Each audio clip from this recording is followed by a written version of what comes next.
देखा जाता है, अब हमको मौत दे दो। यह प्रमाण विश्व युद्ध इतना आसान नहीं है। 6 रेडिएशन पर एक्सरा होता है, 250 से 500 रेडिएशन निकलता है जब परमाणु बम गिरता है। आप सोच लीजिए, एक एक नस को एक्सरा कर देगा, इतनी तीव्र गति से उसका रेडिएशन फैलता है और कम से कम उस क्षेत्र में 78 घंटे तक उसका रेडिएशन रहता है।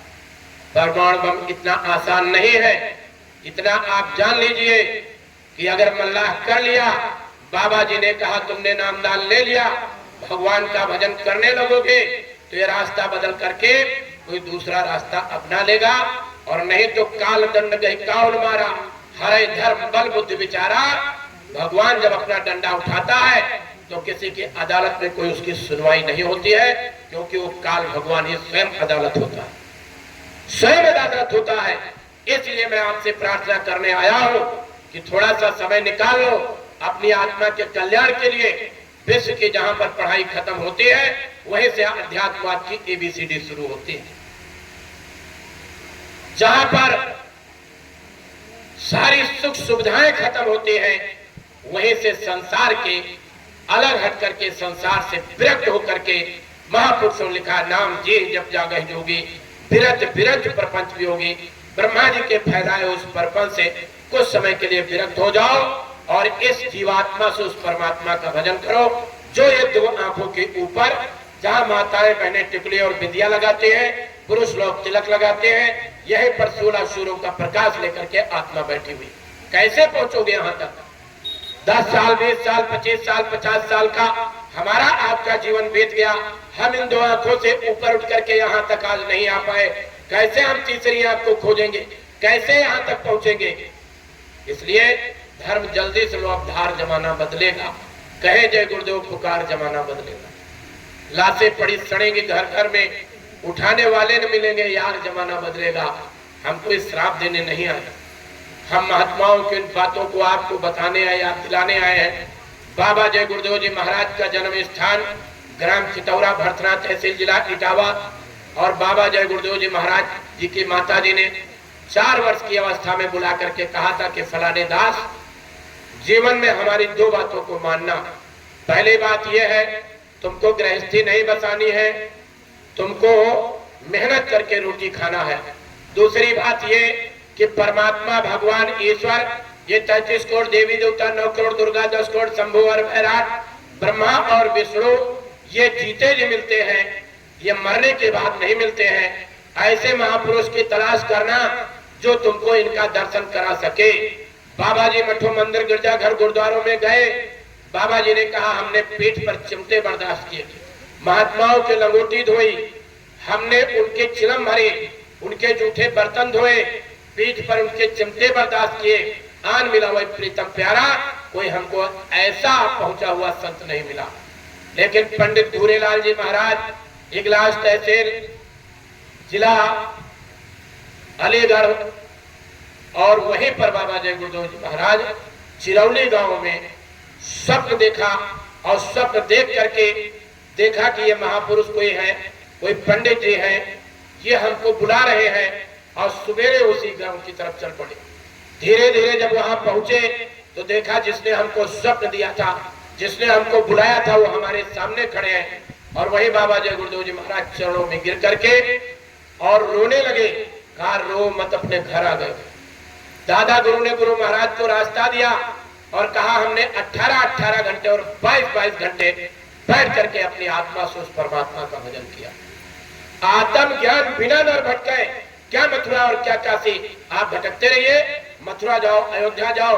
अरे मथुरा, अयोध्या, प्रयागराज, श्वेत बंद, रामेश्वरम, ये गया जो स्थान बनाए गए, संत महात्माओं ने यहाँ जाकर के साधना की थी। इनके महत्व इसलिए बढ़ गए कि जब हम यहाँ पर जाएंगे, स्नान करेंगे, डुबकी लगाएंगे, तो हम वहां संकल्प लेंगे, आज से झूठ नहीं बोलेंगे, आज से बेईमानी नहीं करेंगे, आज से मिलावट नहीं करेंगे, आज से किसी को धोखा नहीं देंगे, आज से किसी का कत्ल नहीं करेंगे। लेकिन हमने आपने क्या किया? इन तीर्थ स्थानों पर स्नान करने के बावजूद भी इस पेट को कब्रिस्तान बना लिया, मुंह को चलता फिरता बूचल खाना बना लिया।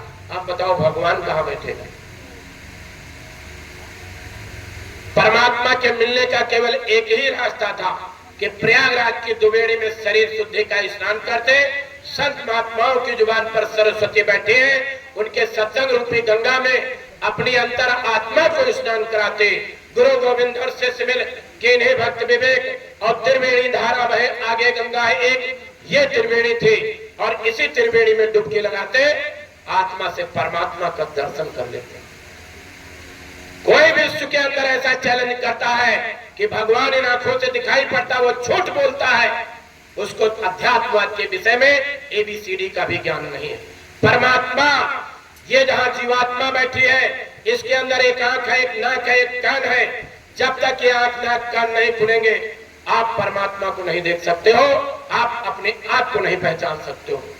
जैसे सीता का हरण हो गया, खोजते खोजते वो पहुंच गए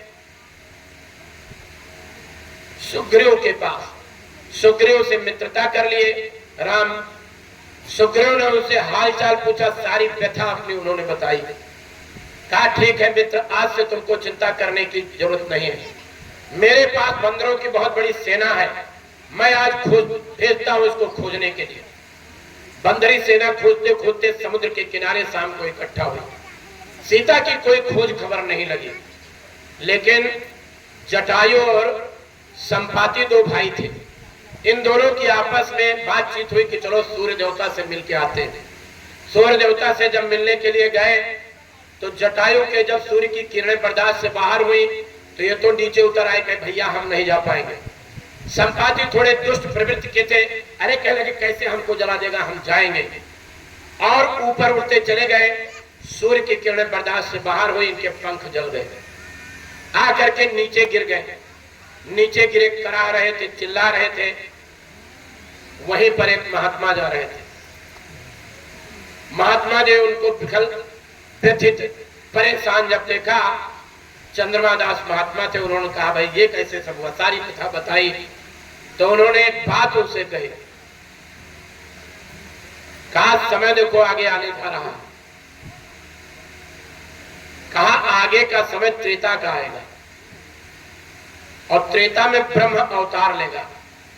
त्रेता मनुज ब्रह्म तन धरी है, तास नार निश्चर पति हरि है, और उन्हीं की खोज में यहां बंदर सेना आएगी। जब बंदर सेना आकर के यहां बैठेगी, उसी के दर्शन से तुम ठीक हो जाओगे। तो जब बंदर सेना वहां बैठी थी, संपाति वहां पहुंच गए। उनके दिमाग में ये बात निकल गई थी, महात्मा ने क्या कहा था। उनके दिमाग में ये बात थी कि ये बहुत सारे बंदर इकट्ठा हुए हैं, इनको आज मार करके खा जाऊंगा, मुझको तृप्ति मिलेगी। लेकिन जब वहां गए, वो सीता राम की बात सुने बंदरों के मुंह से, तो चंद्रमा दास महात्मा की बात याद आ गई। हम यहाँ ये बात इस तरीके से बताना चाहते हैं, जब बंदरों ने सबने जवाब दे दिया कि सीता मैया की खोज हम लोग नहीं कर पाए, तो संपाति ने कहा देखो तुम हो बंदर, तुम्हारी आंख इतनी दूर नहीं जा सकती, मैं अभी बताया दे रहा हूं सीता कहाँ है। और संपाति ने अपनी दिव्य दृष्टि से देख करके बताया सीता लंका नगरी में है, समुद्र के उस पार है, अशोक वाटिका में बैठी है, अशोक पेड़ के नीचे। मैं जा नहीं सकता हूं, मेरे पंख जल गए हैं, वृद्ध हो गया हूं, तुम में से कोई जा सकता है तो चला जाए। तो सबने समुद्र की तरफ और लहरों की तरफ जब देखा तो सबकी हवा खराब हो गई। कहा भैया हम नहीं जा पाए। जामवंत खड़े हुए। जामवंत ने कहा मैं जा सकता हूं, लौट नहीं सकता हूं, लेकिन कहा है रेच पद सुन हनुमाना, का चुप साज रहा बलवाना। इसमें हनुमान नाम का एक बंदर बैठा है जो जा भी सकता है और लौट भी सकता है, खड़े हो जाओ हनुमान जी। और उसमें जामवंत ने हनुमान जी को खड़ा किया। हनुमान जी को अपने ज्ञान का पता नहीं था, लेकिन जब जामवंत ने उनके ज्ञान को याद दिलाया और जब उनको याद आया तो उन्होंने बड़ा विराट रूप वहां पर दिखाया और कहा राम काज कीन्हे बिना मोहि कहां विश्राम। वो ताकत हम सब के अंदर है, लेकिन उस ताकत का ज्ञान कराने वाला कोई महात्मा पहुंचा होना चाहिए। जैसे महाभारत की तैयारी हो गई और श्री कृष्ण भगवान उठ करके हस्तिनापुर से चलने लगे, धृतराष्ट्र सामने खड़े हो गए। काटकर जा रहे हो, सैकड़ों पुत्र हमारे युद्ध करेंगे, हम कैसे युद्ध देखेंगे? लगे तुम नहीं देख सकते हो, लेकिन संजय इसमें है, संजय को मैं दिव्य दृष्टि देता हूँ, यहीं से महाभारत का युद्ध देख सकते हैं। आप पता करवा लो, हस्तिनापुर से और कुरुक्षेत्र की दूरी लगभग 180 किलोमीटर या 200 किलोमीटर के करीब है। संजय के मस्तक पर ऐसे श्री कृष्ण भगवान ने हाथ रखा और कहा, जब तक महाभारत होगा तब तक तुमको दिखाई पड़ेगा कुरुक्षेत्र का हाल। और वही संजय की दिव्य दृष्टि खुल गई। वो दिव्य दृष्टि हम सब के अंदर है। जब अर्जुन ने गांडीव फेंक दिया और कहा, तुम हत्या कराना चाहते हो, मेरे परिवार को मरवा देना चाहते हो, ये हमारे ताऊ, ये हमारे पितामह, ये हमारे गुरु, ये कृपाचार्य, ये द्रोणाचार्य, अश्वत्थामा, ये हमारे मामा और ये तमाम सारे हमारे सूरवीर, हम नहीं युद्ध करेंगे, गांडी उठा करके फेंक दिया। तब श्री कृष्ण भगवान ने जाकर के बहुत उपदेश सुनाया, नहीं माने, ऐसे मस्तक पर हाथ रख दिया। और जिस समय आगे की रील चलने लगी, देखा चक्र सुदर्शन सबको काट रहा है और हम लोग खाली धनुष बाण लिए खड़े हैं। दौड़ करके अर्जुन ने गांडी उठाया और महाभारत करने लगे। वह दिव्य दृष्टि सबके अंदर है। वो दिव्य दृष्टि, तीसरी आंख, मीराबाई की तरह, सहजोबाई की तरह, राजमहलों में रहने वाली दयाबाई की तरह सबके अंदर वो दिव्य दृष्टि है। लेकिन कोई रविदास मिल जाए, तुमको रास्ता बता दे, बैठ करके अपने घर के किसी कोने में मीराबाई की तरह, सहजोबाई, दयाबाई की तरह इस आत्मा से उस परमात्मा को जोड़ दो। लाख को जो प्यू बसे, दीजे सूरत पठाए और सब तुरी असवार हो, छिन आवे छिन जाए। वही कबीर साहब, जिसको किसी औरत ने पैदा होने पर झाड़ियों में फेंक दिया था, मुसलमान पति पत्नी उठा करके ले गए, पाल पोस करके बड़ा किया। जब पाल पोस के बड़ा किया तो वहां कपड़ा बुनने का काम होता था, वही काम सिखा दिया। कबीर साहब कपड़ा बुनने का काम करते थे। अचानक एक दिन उनकी दृष्टि पति पत्नी पर पड़ी। देखा दोनों नमाज पढ़ रहे हैं, उठ रहे हैं, बैठ रहे हैं, कान में उंगली डाल रहे हैं। नमाज पढ़ के जब आए तो पूछा कि ये क्या कर रहे थे? कहले खुदा की इबादत कर रहा था। अरे भाई, इससे क्या होगा? कहले खुदा का दीदार होगा। कहा हमको भी मिलेगा? कहले मिलेगा जरूर, लेकिन कोई शागिर्द करना पड़ेगा, कोई गुरु तलाशना करने पड़ेगा। भगे कबीर साहब, रामानंद को गुरु बनाया, रास्ता लिया, बैठ करके साधना किया। जब ये आत्मा उस पराकाष्ठा पर पहुंच गई तो हम लोगों को संदेश दिया, हम लोगों को बताया, यह घर भीतर मंदिर मस्जिद, यही में गुरु हमारा, यह घर भीतर 7 समुंदर, कोई मीठा कोई खारा, और यह घर भीतर राम में देखा जब तीसरा नैन भरा। भाइयों और बहनों, सबके अंदर तीसरी आंख। भक्त प्रहलाद की तरह, लेकिन भक्त प्रहलाद की कहानी पढ़ के तीसरी आंख नहीं खुलेगी। राजा हरिश्चंद्र की तरह, जिन्होंने धर्म की स्थापना के लिए राजपाट, सुख सुविधाएं सब नीलाम कर दी, सब दे दिया विश्वामित्र को। विश्वामित्र ने कहा हमको दक्षिणा दो। खजांची से कहा जाओ 400 स्वर्ण मुद्राएं निकाल करके लेकर के आओ, इनको दक्षिणा दे दो। विश्वामित्र ने चाबी का गुच्छा हिलाते हुए कहा, अरे राजा हरिश्चंद्र, किस तरीके के सत्यवादी तुम राजा हो? तुम बेईमान और मक्कार हो। हमारे राजपाट से कहते हो जाओ 400 स्वर्ण मुद्राएं निकाल के आओ। कैसा तुम्हारा खजांची, कैसा तुम्हारा खजाना, कैसा तुम्हारा राज सिंहासन? प्रजा से जब पूछा तो प्रजा ने भी हाँ में हाँ मिला दिया। राजा हरिश्चंद्र ने सिंहासन छोड़ दिया और आकर के प्रजा के बीच में खड़े हो गए। विश्वामित्र ने कहा अगर हमारी 400 स्वर्ण मुद्राएं देनी है तो जाओ, बनारस में आदमी बिकते हैं, अपने बाल बच्चों को बेच करके उन 400 स्वर्ण मुद्राएं को ला करके हमको दो। इस धर्म की स्थापना के लिए राजा हरिश्चंद्र ने अपनी सुख सुविधाओं, राजपाट को छोड़ करके अपनी पत्नी का बाह पकड़ करके बनारस की गलियों में अपने को बेच दिया।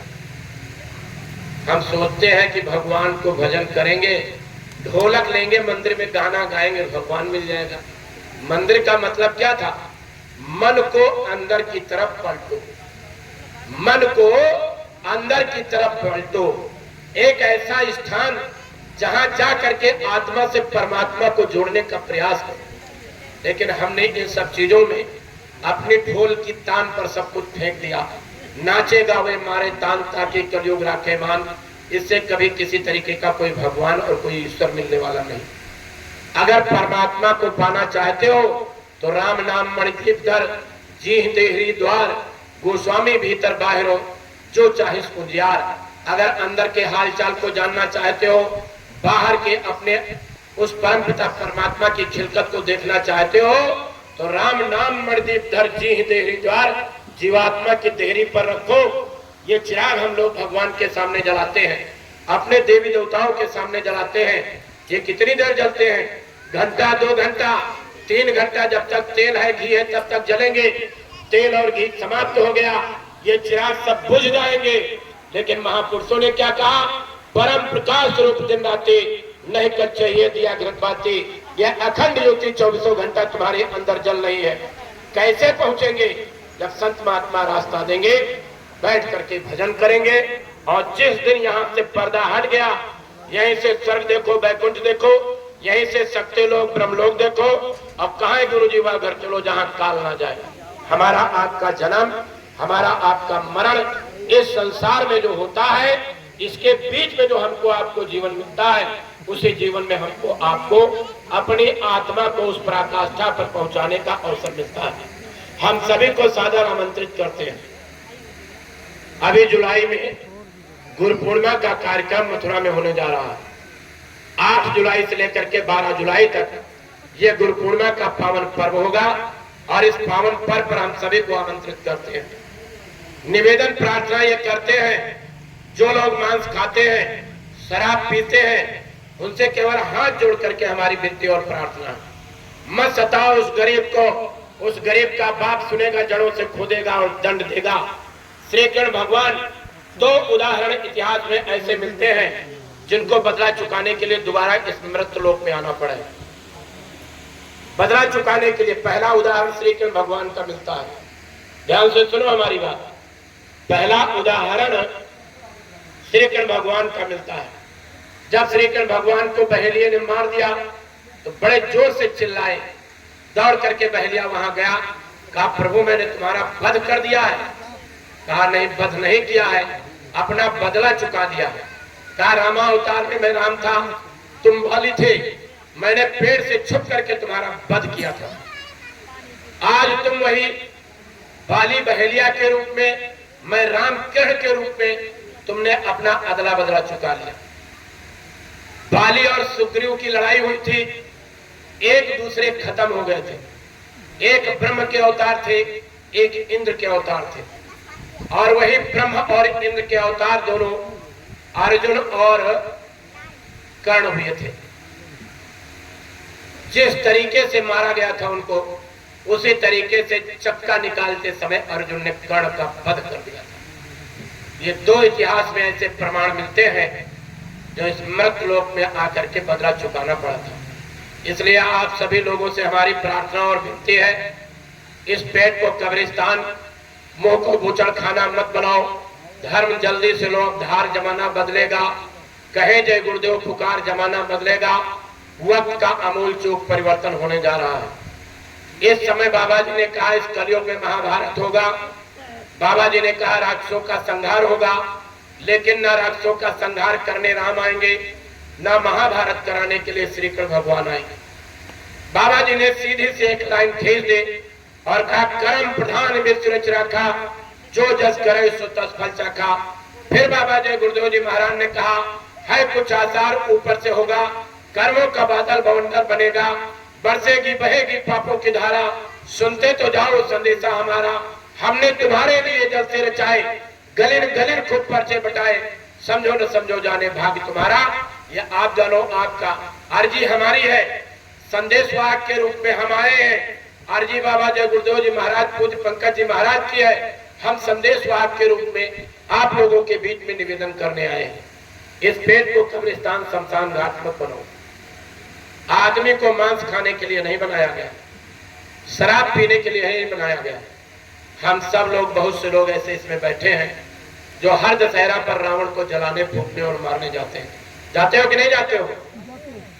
लोग जाते हैं कि नहीं जाते हैं?